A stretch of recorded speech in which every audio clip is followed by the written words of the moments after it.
Hey friends, on today's quick video, I'm going to show you how to enable subtitles on Hulu. Now, I'm currently looking at my browser, but this is going to work really similar if you're watching on a TV. All of these things they've made really easy because a lot of people are watching with subtitles nowadays, either because of accents or because the show is dubbed, or if they just want to watch on silent mode. So the way that we can do this is to first select our show. Let's go ahead and just click up Sherlock here. And I'm going to click start watching. And then once the show comes up, we can actually hit the pause button. And this is going to bring up a bunch of different options for us. Again, this is going to look very similar if you've done this pause feature on your TV.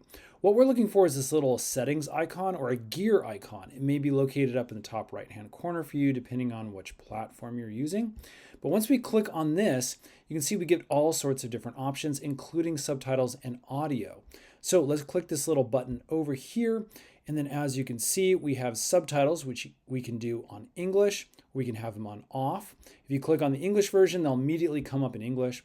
If we click settings here, you can also see that we have different options for the types of text that you're going to see if you'd like to make things just a little bit easier on your eyes. Now, the other thing you'll find here is the audio, which is going to be in English. If it's a different show and they've subtitled it in other languages, you'll have some options right here to choose from as well. Again, what you're looking for is this gear icon, and then make sure you click on this arrow button for your subtitles. That is what it's going to be like both on this browser version as well as on your TV.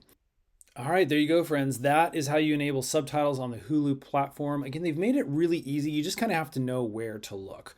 So hopefully that has helped. If it has, hit that thumbs up button for us. Let us know we're making helpful videos, and then stay tuned because we make a ton of these little helpful tutorials for both streaming platforms as well as a bunch of other software to make your life just a little bit easier.